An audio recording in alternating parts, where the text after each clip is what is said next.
A reading from the book of Deuteronomy, chapter 3. Next we moved north toward the region of Bashan, and King Og came out with all his men to fight us near the town of Edrei. But the Lord said to me, "Don't be afraid of him. I am going to give him, his men, and all his territory to you. Do the same thing to him that you did to Sihon, the Amorite king who ruled in Heshbon." So the Lord also placed King Og and his people in our power, and we slaughtered them all. At the same time, we captured all his towns. There was not one that we did not take.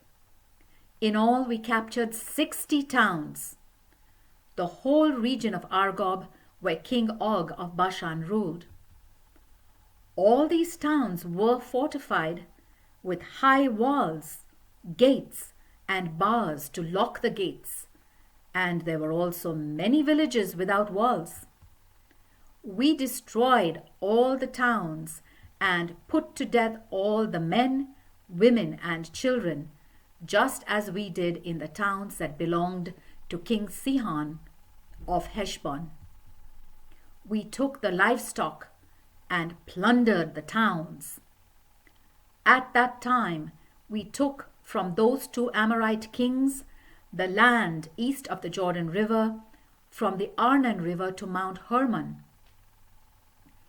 Mount Hermon is called Sirion by the Sidonians and Senir by the Amorites. We took all the territory of King Og of Bashan, the cities on the plateau, the regions of Gilead and of Bashan, as far east as the towns of Salekah and Edrei. King Og was the last of the Rephaim. His coffin, made of stone, was 6 feet wide and almost 14 feet long, according to standard measurements. It can still be seen in the Ammonite city of Rabbah. When we took possession of the land, I assigned to the tribes of Reuben and Gad the territory north of the town of Aroer near the Arnon River, and part of the hill country of Gilead along with its towns. To half the tribe of Manasseh, I assigned the rest of Gilead and also all of Bashan, where Og had ruled, that is, the entire Argob region. Bashan was known as the land of the Rephaim.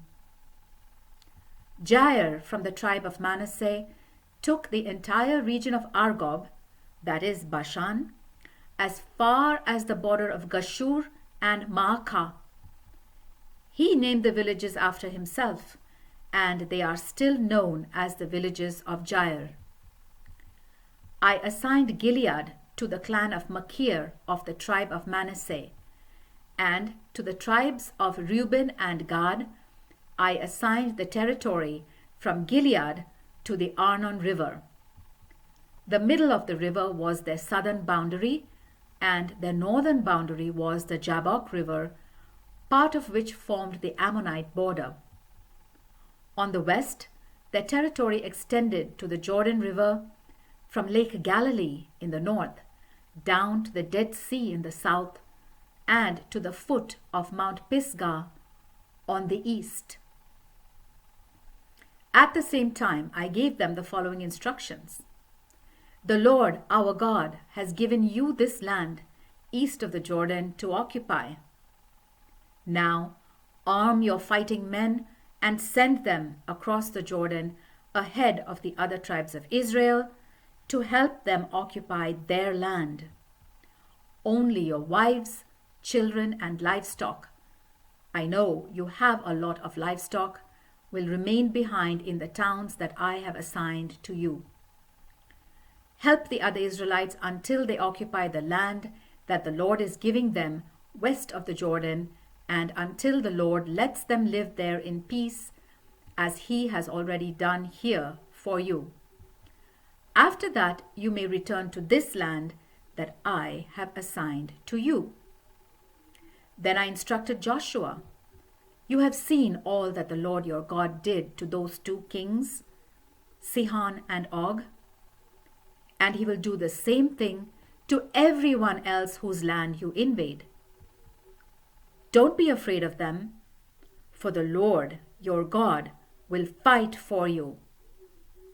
At that time, I earnestly prayed, "Sovereign Lord, I know that you have shown me only the beginning of the great and wonderful things you are going to do.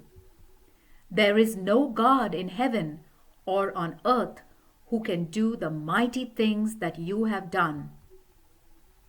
Let me cross the Jordan River, Lord, and see the fertile land on the other side, the beautiful hill country and the Lebanon mountains." But because of you people, the Lord was angry with me and would not listen. Instead, he said, "That's enough. Don't mention this again. Go to the peak of Mount Pisgah and look to the north and to the south, to the east and to the west. Look carefully at what you see, because you will never go across the Jordan." Give Joshua his instructions.